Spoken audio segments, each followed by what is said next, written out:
नमस्कार, मैं चांदनी। स्वागत है आपका मेरे चैनल पे। टाइटल और थंबनेल देख के आपको समझ में आ ही गया होगा कि आज मैं अपनी डिलीवरी स्टोरी शेयर करने वाली हूँ। सेकंड डिलीवरी स्टोरी, जो कि मेरी सी सेक्शन डिलीवरी थी। पहली भी मेरी सी सेक्शन डिलीवरी थी, सेकंड भी मेरी सी सेक्शन डिलीवरी थी। तो आज मैं अपनी सी सेक्शन डिलीवरी, खासकर सेकंड प्रेगनेंसी की स्टोरी शेयर करना चाहती हूँ कि क्या क्या हुआ, कैसे मैंने बच्चे को डिलीवर किया। स्पेशली मैं इसलिए शेयर करना चाहती हूँ क्योंकि इस प्रेगनेंसी में इतनी कॉम्प्लिकेशंस थी कि मैं बता नहीं सकती। कुल मिला के प्रेगनेंसी में जितनी कॉम्प्लिकेशंस आ सकती हैं उतनी आई। प्री मैच्योर डिलीवरी करनी पड़ी, इसलिए मुझे लगा कि ये वीडियो शेयर करना बनता ही बनता है, क्योंकि बहुत सारी लेडीज़ को ये सारी प्रॉब्लम होती है। बहुत सारे लोगों को प्रेगनेंसी रिलेटेड कॉम्प्लिकेशंस आती हैं, प्री मैच्योर डिलीवरी करनी पड़ती है और इससे बहुत घबरा जाती हैं वो कि सारी चीज़ें सेफली होंगी या नहीं होंगी। तो इस वीडियो को शेयर करने के पीछे मेरा मकसद यही है कि आपको थोड़ी सी अवेयरनेस मिले। आपकी अगर प्री मैच्योर डिलीवरी भी होने वाली है तो आप खुद को कैसे प्रिपेयर कर सकती हैं, ये सारी चीज़ें आपको समझ में आ जाए। आगे बढ़ने से पहले सब्सक्राइब ज़रूर करिएगा, बेल आइकन भी प्रेस करिएगा ताकि आप और हम बने रहें साथ में। वीडियो को पूरा देखिएगा, तभी आपको सारी चीज़ें समझ में आएंगी। चलिए शुरू करते हैं वीडियो को। मेरी प्रेगनेंसी के पहले मुझे कोविड हुआ था। आप लोगों को याद होगा, अप्रैल 2021 में कोविड बहुत ज़्यादा था। उसके बाद मई में मैंने कंसीव किया। थोड़े दिन पहले कोविड से रिकवरी हुई थी। बहुत टायर्डनेस थी, बॉडी में थोड़े से प्रॉब्लम्स थे। आपका जो हार्ट बीट काफ़ी फ्लक्चुएट होता था, हाथ पैर कांपने लगते थे। वो साइड इफ़ेक्ट्स है सारे कोविड के, क्योंकि काफ़ी ज़्यादा कोविड हुआ था मुझे। तो ये सारी चीज़ें चल ही रही थी। उसके बाद मॉर्निंग सिकनेस बहुत ज़्यादा, फर्स्ट ट्राइमेस्टर बहुत ही वर्स्ट किया। पहली प्रेगनेंसी भी मॉर्निंग सिकनेस थी, मुझे वॉमिटिंग्स काफ़ी होती थी, लेकिन इतनी ज़्यादा नहीं। मतलब सेकेंड प्रेगनेंसी में तो वर्स्ट मॉर्निंग सिकनेस। उसके बाद जब मैं अपना एंटी स्कैन कराने गई तो मुझे एक नेक्स्ट चीज़ सुनने को मिलती है कि आपका प्लेसेंटा लो लाइंग है। मतलब ये भी हाई रिस्क प्रेगनेंसी में जा रही थी मैं। अब डॉक्टर ने मुझे बोला कि आपको कंप्लीट बेड रेस्ट करना पड़ेगा, क्योंकि लो लाइंग प्लेसेंटा है और पूरा कंप्लीटली कवर किया हुआ है सर्विक्स को। आपको ब्लीडिंग हो सकती है, तो आपको बिल्कुल बेड रेस्ट करना है। आपको सिर्फ बाथरूम यूज़ करने के लिए उठना है। अब ये कैसे पॉसिबल है, मेरा एक बच्चा पहले से है, तो ये पॉसिबल नहीं था। मैं बहुत डर गई थी कि प्रेगनेंसी आगे कैसे कंटिन्यू होने वाली है, बट स्टिल देख कुछ तो करना था। तो थोड़ा सा सपोर्ट किया घर वालों से करके मैंने थोड़ा रेस्ट वगैरह किया। उसके बाद एनॉमली स्कैन का टाइम आता है। उस टाइम पे फिर पता चला कि थोड़ा तो शिफ्ट हुआ है मेरा प्लेसेंटा, मतलब लो लाइन से थोड़ा सा हटा है, बट स्टिल अभी वो वही है। मतलब उतना ज़्यादा ऊपर नहीं गया है, लो लाइन की कंडीशन में ही है। मतलब हाई रिस्क प्रेगनेंसी है, ब्लीडिंग हो सकती है, अभी भी रेस्ट करना है। तो ये सारी चीज़ें चलती रहीं। उसके बाद मुझे नेक्स्ट जो चीज़ मिलती है, जब मैंने अपने 20 वीक्स के अपॉइंटमेंट में जेस्टेशनल डायबिटीज़ के लिए जीटीटी टेस्ट कराया, ग्लूकोज टॉलरेंस टेस्ट, उसमें थोड़ा सा वैल्यू 2-4 नंबर बढ़ के आया। हालांकि बहुत ज़्यादा नहीं बढ़ा था, मतलब उस कैटेगरी में नहीं जाता था कि मुझे जेस्टेशनल डायबिटीज़ है, बट स्टिल थोड़ी सी मैं ओवरवेट थी। इसी वजह से डॉक्टर को डर लग रहा था। ऑलरेडी प्रेगनेंसी में इतनी कॉम्प्लिकेशन थी, तो डॉक्टर ने मुझे डाइट पर डाल दिया कि आपको डायबिटिक डाइट करनी है, बिल्कुल रिस्क नहीं ले सकते। अब डायबिटिक डाइट के साथ थोड़ी सी और प्रॉब्लम होने लगी कि आपको स्पेशल एक डाइट करनी पड़ती है, तो थोड़ा सा दिक्कत तो हो जाता है। स्टिल मैंने फिर डायबिटिक डाइट भी स्टार्ट की। स्वीट्स की क्रेविंग मुझे बहुत होती थी और मुझे वहीं कट आउट करना पड़ा, मतलब बिल्कुल बंद करना पड़ा। मेरे लिए बहुत डिफ़िकल्ट था ये।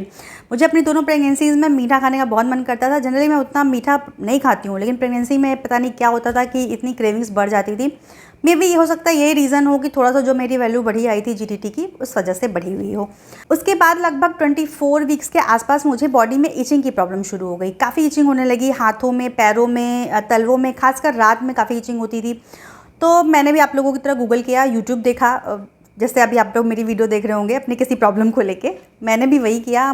तो मैंने आईसीपी के बारे में पढ़ा, कोलेस्टेसिस के बारे में पढ़ा कि इससे बॉडी में इचिंग होती है। तो मुझे ऐसा लगा कि मे भी ऐसा हो सकता है, या फिर नॉर्मल भी हो सकता है। इचिंग तो नॉर्मल भी होती है, लेकिन मुझे बहुत ज़्यादा इचिंग होती है, मैं पूरी रात सो नहीं पाती थी। तो 2-3 दिन बाद मेरी अपॉइंटमेंट थी, मैं डॉक्टर के पास गई, मैंने सारी चीज़ें बताई उनको। उन्होंने मुझे कुछ मेडिसिन दी, 1-2 और कुछ सॉल्यूशन लोशन टाइप का दिया मुझे लगाने के लिए, और मेरा एक लीवर फंक्शन टेस्ट कराया, एलएफटी टेस्ट कराया। तो घर आने के बाद मैंने वो लोशन वगैरह मेडिसिन खाई। मेरा 2 दिन में इचिंग तो बिल्कुल नॉर्मल हो गई, मतलब बिल्कुल ख़त्म हो गई इचिंग। मैं खुश कि यार इचिंग तो ठीक हो गई, इसमें कोई प्रॉब्लम खास नहीं आई। लेकिन जब मेरी एलएफटी की रिपोर्ट आई, लीवर फंक्शन टेस्ट की, उसमें काफ़ी बढ़ा हुआ बिलिरुबिन आया। यानी कि वो बहुत ही डिस्टर्ब रिपोर्ट आई, बहुत ज़्यादा बढ़ा हुआ था मेरा बिलिरुबिन जो लेवल था, वो बहुत ज़्यादा बढ़ा हुआ था। एसजीओटी, एसजीपीटी बहुत बढ़ा हुआ था। अब इमीडिएटली डॉक्टर ने बुलाया मुझे, फिर उन्होंने मेडिसिन चलाई मेरी बिलिरुबिन को कम करने के लिए। बेसिकली मेरा लीवर फंक्शन जो था वो सही नहीं काम कर रहा था। जो बिलिरुबिन बॉडी एब्जॉर्ब कर लेती है वो एब्जॉर्ब नहीं कर पा रही थी और वो बॉडी में एक्यूमुलेट हो रही थी, इकट्ठा हो रही थी। ये मेरे बच्चे को प्रॉब्लम कर सकती थी, उसको जॉन्डिस हो सकती थी और ये काफ़ी खतरनाक कंडीशन है। ICP आप लोग देखना, पढ़ना इसके बारे में। तो इसकी वजह से डॉक्टर ने मुझे बोला कि आपकी डिलीवरी जल्दी करनी पड़ेगी, 37 वीक तक डिलीवरी करेंगे। इस पर मैं तैयार थी, 37 वीक तो फुल टर्म डिलीवरी होती है। मेरी फर्स्ट डिलीवरी भी 37 वीक्स पे हुई थी। फर्स्ट प्रेगनेंसी बहुत नॉर्मल थी, कोई कॉम्प्लिकेशन नहीं थी। लास्ट में जाके थोड़ा सा फ्लूइड कम हुआ था तो डॉक्टर ने 37 वीक पे सी सेक्शन किया था, जो कि फुल टर्म था। बच्चा ऐसा नहीं था कि प्रीमेच्योर हो रहा था। 37 वीक्स की डिलीवरी फुल टर्म मानी जाती है। तो वो प्रेगनेंसी तो बहुत नॉर्मल गई थी, उसमें कोई ऐसा कॉम्प्लिकेशन नहीं आए थे, 10 चीज़ें नहीं आई थी, तो उतना कुछ नहीं था। बट हाँ, फर्स्ट सी सेक्शन था तो मुझे पता था सेकंड भी मेरा सी सेक्शन होना है। इसके लिए तो मेंटली प्रिपेयर थी कि सी सेक्शन तो होगा ही होगा। और 37 वीक्स के लिए तो मैं रेडी भी थी। कि उसके बाद मेरी मेडिसिन चलती रही। हर हफ्ते मेरा LFT होता था लेकिन कम नहीं हो रहा था, बिलिरुबिन बढ़ता जा रहा था। उन्होंने मेडिसिन की जो डोजेज़ थी वो डबल कर दी, उसके बाद भी मेरा बिलिरुबिन कम नहीं हो रहा था। हर 2 वीक पे जा रही थी मैं और मतलब काफ़ी वरीड थी मेरी डॉक्टर इस चीज़ को लेके कि मेडिसिन की डोजेज़ बहुत हाई कर दिया है मैंने। इवन प्रेगनेंसी में इतनी डोजेज़ सेफ भी नहीं है, उतनी मैं दे रही हूँ, फिर भी आपका जो बिलिरुबिन का लेवल है वो कम नहीं हो रहा है, आपका SGOT SGPT कम नहीं हो रहा है। उनको काफ़ी चिंता हो गई थी, बहुत वरीड हो गई थी बच्चे को लेके। उन्होंने ट्रिपल डोजेज़ भी कर दी लेकिन नहीं हो रहा था। डॉक्टर ने बोला अब देखते हैं, लेट्स सी ट्रिपल डोजेस करके कि क्या होता है।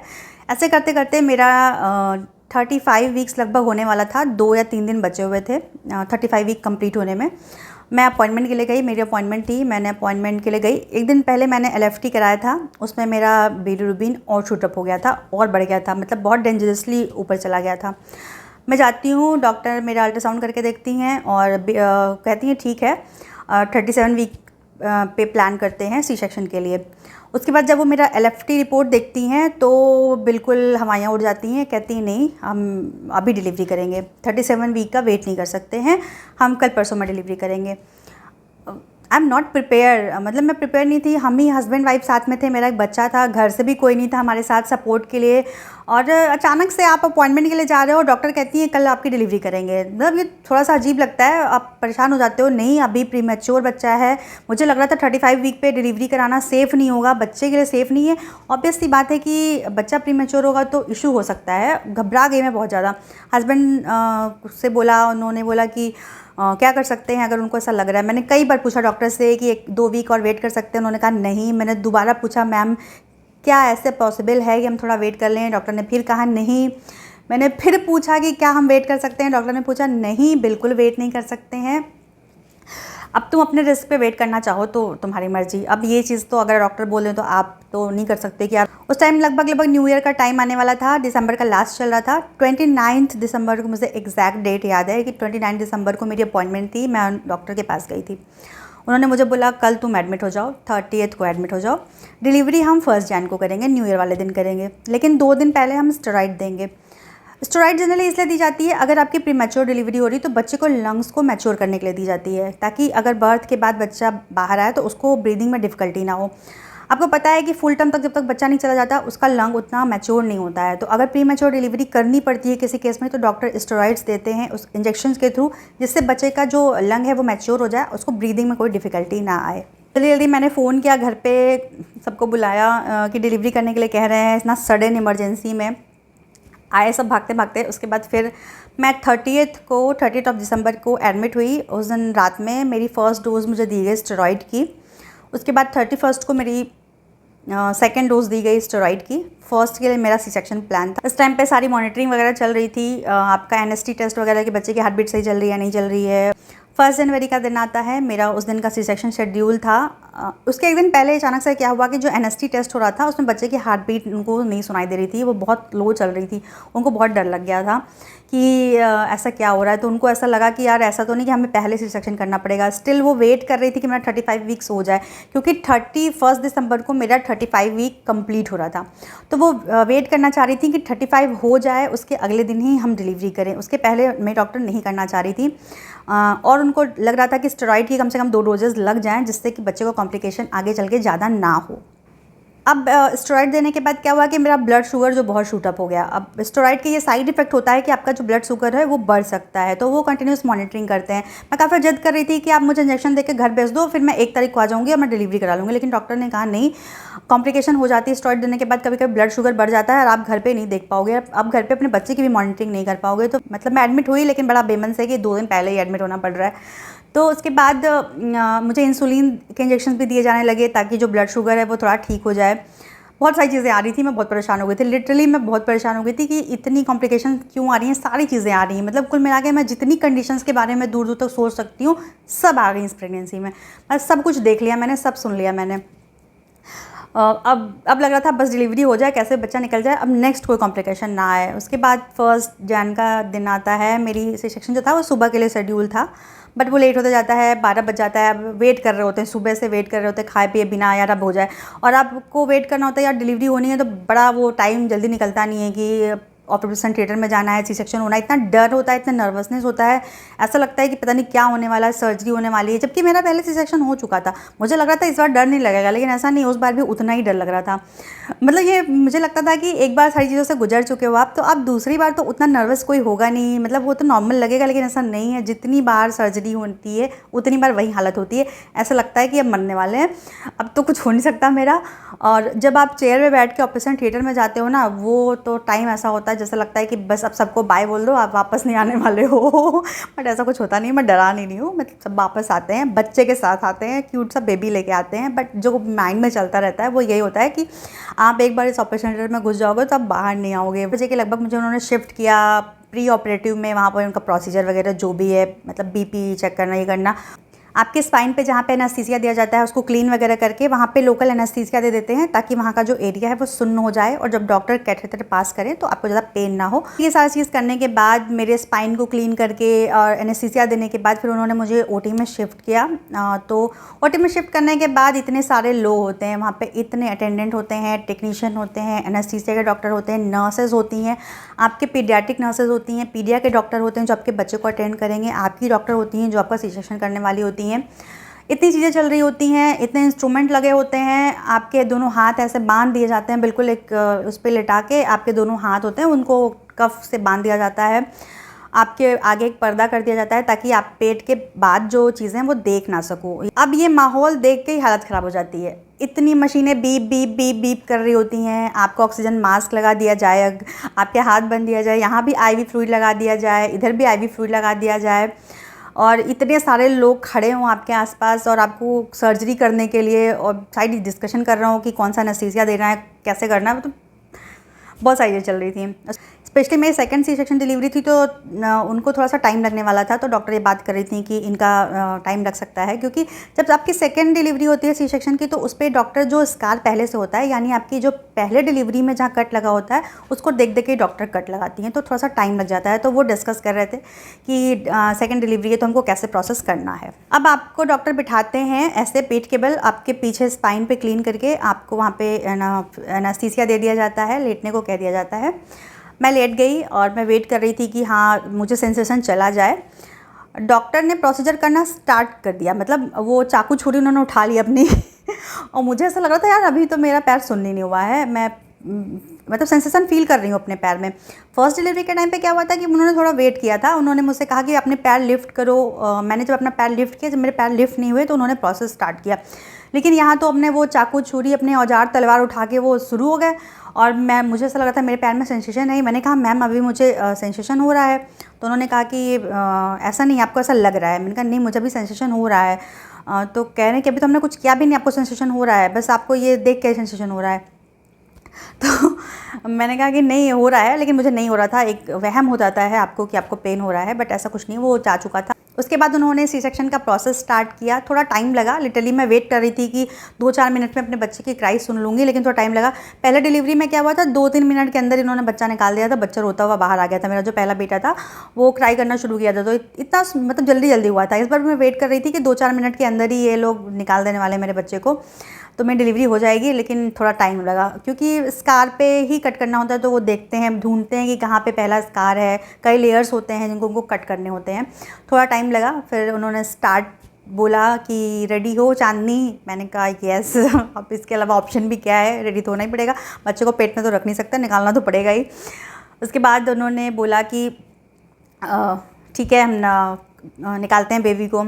उसके बाद उन्होंने मेरे पेट को दबाया बहुत तेज़ी से और बच्चे को बाहर खींचा। ये मोमेंट मैं पहले भी फील कर चुकी थी, मतलब मेरी पहले डिलीवरी हुई थी तो भी यही मोमेंट था और उस टाइम पे मैं एकदम पागल हो गई थी।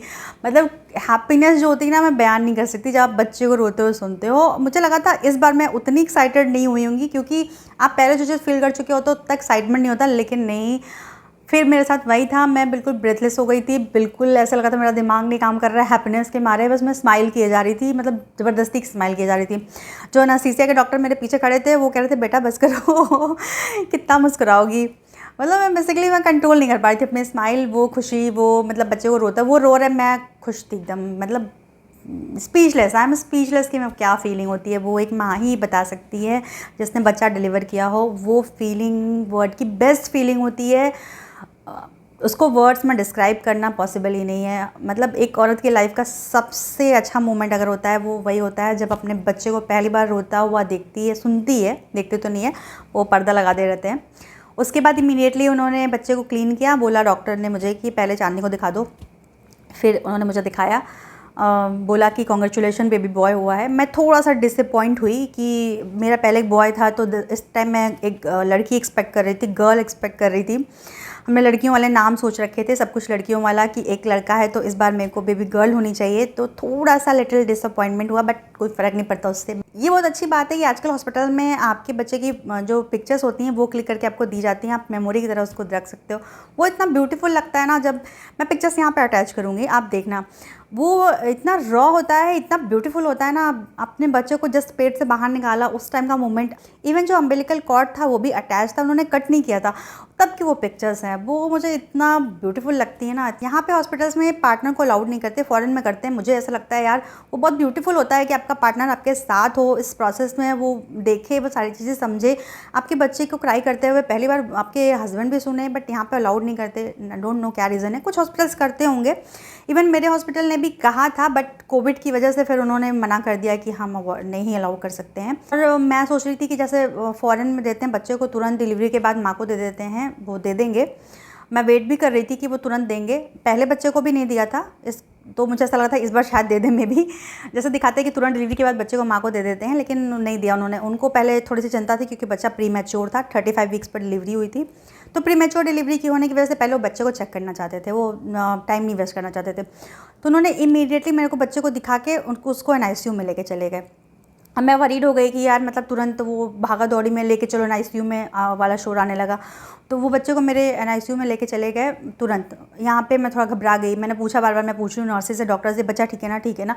वो बोल रहे हैं हाँ ठीक है, इट्स ओके, कोई नहीं, उसको कोई प्रॉब्लम नहीं। मैंने कहा कोई ब्रीदिंग प्रॉब्लम नहीं है? नहीं कोई प्रॉब्लम नहीं है, वो हमारा प्रोसीजर है कि हम बच्चे को थोड़ी देर मॉनिटर करेंगे, उसके बाद ही आपको देंगे, आपके फैमिली मेम्बर को देंगे। लेकिन मुझे थोड़ा सा नहीं बिलीव हो रहा था, मुझे लग रहा था कहीं कोई इशू तो नहीं है, क्योंकि प्री मैच्योर डिलीवरी हुई है, बच्चा 8 ही महीने का है, तो थोड़ा सा चिंता हो गई थी।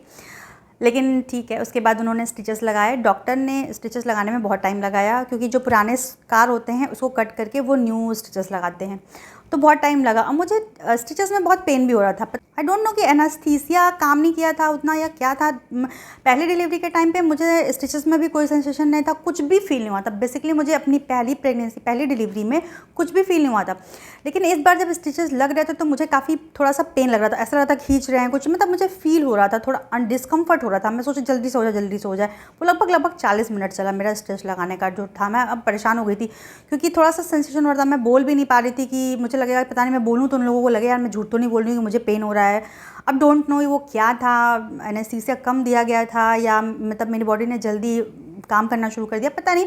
मुझे सेंसेशन होना स्टार्ट हो गया था जब वो मेरे स्टिच लगा रहे थे, तो बहुत पेन नहीं था लेकिन डिस्कम्फर्ट थोड़ा सा था। अच्छा, स्टिचेस भी लगते हैं, उसके बाद मुझे पोस्ट ऑपरेटिव में शिफ्ट कर दिया जाता है। मैं थक जाती हूँ तो मैं सो जाती हूँ, 3-4 घंटे वहाँ निकल जाते हैं, मुझे नहीं पता चलता। अब बच्चे की भी चिंता नहीं होती, इतना एग्जॉस्ट हो चुके थे कि पता सो गई मैं। उसके बाद मुझे 2 से 3 घंटे बाद ऊपर मेरे रूम में शिफ्ट करते हैं। तब तक मेरा बच्चा NICU में ही था और वो लोग कुछ अपडेट भी नहीं कर रहे थे कि क्या है क्या नहीं है, मतलब वरीड थे। हम अपने रूम में आ जाते हैं, उसके बाद फिर अचानक से वो 1 घंटे बाद मेरे बेबी को लेके आते हैं। कहते हैं कि बिल्कुल सही है, कोई दिक्कत नहीं है। 5-6 घंटे हमने रखा। बस हम मॉनिटर करना चाह रहे थे कि उसको कोई ब्रीदिंग की इशू तो नहीं है या फिर कोई प्रॉब्लम तो नहीं है, क्योंकि बच्चा प्री मैच्योर है, थोड़ा ध्यान देना पड़ता है वो फीड वीड ले रहा है कि नहीं ले रहा है। उन्होंने फीड वगैरह करा के देख लिया था, तब उनको सब ओके लगा तो उन्होंने मुझे दे दिया। ये मेरे लिए सबसे रिलीफ़ की बात थी। मुझे सबसे ज़्यादा डर इसी बात का था कि मेरा बच्चा प्री मैच्योर हो रहा है तो NICU में जाएगा वो, और मुझे सबसे बहुत डर लग रहा था, लेकिन ऐसा नहीं हुआ। बाय गॉड ग्रेस, भगवान की कृपा से मेरे बच्चे को कोई प्रॉब्लम नहीं हुई, वो मेरे पास आ गया। उसके बाद रात में जब मेरी डॉक्टर आई तो उन्होंने मुझे बोल दिया कि आप जूस, पानी, नारियल पानी वगैरह ले सकते हो 6-7 घंटे बाद ही। इवन मेरी जब पहले डिलीवरी हुई थी तो उन्होंने मुझे लगभग 24 घंटे बाद कुछ खाने को दिया था, मतलब पानी भी पीने को दिया था। तो मुझे थोड़ा सा अजीब लग रहा था कि इतनी जल्दी वो मुझे लिक्विड लेने के लिए बोल रही हैं, but her hospital her doctor का थोड़ा सा अलग सीन होता है। मेरी पहले डिलीवरी में तो मुझे 3rd डे उन्होंने चलने को कहा था, यहाँ पे तो डॉक्टर ने मुझे 16-17 घंटे बाद चलने को कह दिया। यानी आज मेरी 2:30-3 बजे डिलीवरी होती है, सुबह 6 बजे मेरी जो यूरिन की कैथेटर लगी होती है वो निकाल दिया, बोला अब चलो, अब यूरिन लगेगी तो चल के जाना। तो मतलब मुझे लग रहा था ना, वियर्ड लग रहा था यार, अभी तो 1 दिन भी नहीं हुए, मैं कैसे चलूँगी। बट उनका तरीका होता है, और आप जितनी जल्दी वॉकिंग स्टार्ट करोगे, जितनी जल्दी चलना शुरू करोगे, आपकी रिकवरी जल्दी होती है। तो मॉर्निंग में मेरी 6 बजे उन्होंने कैथेटर निकलवा दी। अब बोले चलो, वो फिजियोथेरेपिस्ट आती हैं, बोलती हैं बेल्ट लगाइए, बेल्ट लेके आते हैं वो आपके पेट पे लगाने के लिए, और बोलते हैं चलने के लिए। वो इतनी जल्दी चलना बहुत मुश्किल काम था, बट स्टिल चलना पड़ता है। उसके बाद डॉक्टर आती हैं, स्टिचेस देखती हैं ठीक है कि नहीं ठीक है, उसको चेंज करती हैं, वहाँ पे वाटरप्रूफ बैंडेज वगैरह लगा के कहती हैं ठीक है। नॉर्मली 3rd डे सुबह सुबह लोगों को डिस्चार्ज कर दिया जाता है आजकल। पहले C सेक्शन में 4-5 दिन रखा जाता था, अब आपको 3rd डे डिस्चार्ज कर दिया जाता है अगर कोई कॉम्प्लिकेशन नहीं है तो मुझे जेस्टेशनल डायबिटीज़ और ये सारी चीज़ें जो चल रही थी ना, ICP, इन सब की वजह से मतलब थोड़ा सा मुझे उन्होंने कहा कि 1 दिन आपको और रुकना पड़ेगा। मुझे 4th डे डिस्चार्ज मिला। 4th डे डिस्चार्ज मिला, 2 दिन पहले से मैं एडमिट थी, तो मेरा ये जो पीरियड था हॉस्पिटल वाला वो बहुत लंबा हो गया था कॉम्प्लिकेशन की वजह से। उसके बाद 4th डे मुझे डिस्चार्ज कर दिया गया। 1 वीक बाद डॉक्टर ने बुलाया, स्टिचेस देखे, सब सही था। उसके बाद मेरे अगेन डायबिटीज़ के टेस्ट हुए, जो कि बिल्कुल नॉर्मल आया। उन्होंने लीवर फंक्शन टेस्ट कराया, बिल्कुल नॉर्मल आया। पता नहीं प्रेगनेंसी में क्या हो गया था कि प्रेगनेंसी जब तक थी तब तक सारी चीज़ें कंट्रोल नहीं हो रही थी। तो कुल मिला के इतनी कॉम्प्लिकेशंस आई, इतना मेंटल मतलब मेरे को बहुत प्रेशर हुआ, बहुत स्ट्रेस हुआ प्रेगनेंसी में। इस जो सेकंड प्रेगनेंसी रही, पर स्टिल जो आउटकम आया वो ये आया कि बच्चा बिल्कुल हेल्दी नॉर्मल 8 मंथ में पैदा हुआ। बच्चे का वेट अगर आप लोग जानना चाहोगे तो 2.6 kg था। डॉक्टर ने पहले अल्ट्रासाउंड करके देख लिया था, वेट उनको नॉर्मल लगा, तो उन्होंने बोला कि वेट भी नॉर्मल है, बहुत कम नहीं है, तो हम डिलीवर कर सकते हैं। लगभग 2.5 kg से अगर कम के बच्चे होते हैं तो उनको अंडर वेट माना जाता है। तो 2.6 kg इज़ नॉर्मल वेट, बहुत ज़्यादा भी नहीं था बट बहुत कम भी नहीं था। सबसे रिलीफ की बात ये थी, उसको कोई रेस्पिरेटरी रिलेटेड प्रॉब्लम नहीं थी, ब्रीदिंग प्रॉब्लम नहीं थी, कोई इशू नहीं था, बच्चे को हमें दे दिया गया। लेकिन उसके बाद उसको जॉन्डिस स्टार्ट हो गया। और ये मेरी फर्स्ट डिलीवरी में भी हुआ था। मेरे पहले बच्चे को भी जॉन्डिस हो गया था, क्योंकि मेरा ब्लड ग्रुप O पॉजिटिव है। अगर आपका ब्लड ग्रुप O पॉजिटिव है तो आपको बहुत ध्यान रखना होगा। अगर मदर का ब्लड ग्रुप O पॉजिटिव है और बच्चे का दूसरा ब्लड ग्रुप हो जाता है तो उसको जॉन्डिस होने के चांसेस बहुत ज़्यादा हो जाते हैं। जैसे मेरे पहले बच्चे को भी जॉन्डिस हुआ था एक्सट्रीम लेवल का, और मेरे दूसरे बच्चे को भी जॉन्डिस बहुत हुआ था। तो बेसिकली हम घर आ गए डिलीवरी के बाद। उसके 1 दिन बाद डॉक्टर ने मेरे बच्चे को बुलाया था देखने के लिए, तो वहाँ पे उसका जॉन्डिस का टेस्ट हुआ, तो उसको जॉन्डिस बहुत बढ़ा हुआ आया, तो उसको फिर से एडमिट कर लिया गया। मैं तो घर पे थी, उसको NICU में रख लिया गया फोटोथेरेपी देने के लिए। उसको 24 घंटे फिर से फोटोथेरेपी दी गई। लगभग 20 दिन लग गए उसका जॉन्डिस ठीक होने में। उसकी आइज़ पूरी येलो हो गई थी, मतलब फिर लेकिन ठीक हो गई। तो ये थी मेरी डिलीवरी स्टोरी, बहुत सिंपल सी, थोड़ी सी कॉम्प्लिकेटेड सी, जो मैं काफ़ी टाइम से शेयर करना चाह रही थी बट हो नहीं पा रहा था। आज मैं शेयर कर रही हूँ। होपफुली आपको थोड़ा सा पॉजिटिव वाइब्स आएँ। कॉम्प्लिकेशन अगर आपको हैं या फिर आपकी जल्दी डिलीवरी होने वाली है तो थोड़ा सा आपको ठीक लगेगी। ऐसा नहीं है कि जल्दी डिलीवरी होने का मतलब कि दिक्कत ही हो। अगर सही डॉक्टर हो, सही हॉस्पिटल हो, तो आपकी डिलीवरी बिल्कुल आसानी से हो सकती है। चलिए, वीडियो बहुत लंबी हो गई है मैं इतनी लंबी करना नहीं चाहती थी, बट स्टिल थोड़ी लंबी हो गई। देखिएगा ज़रूर पूरा। आज के लिए इतना ही। Thank you for watching.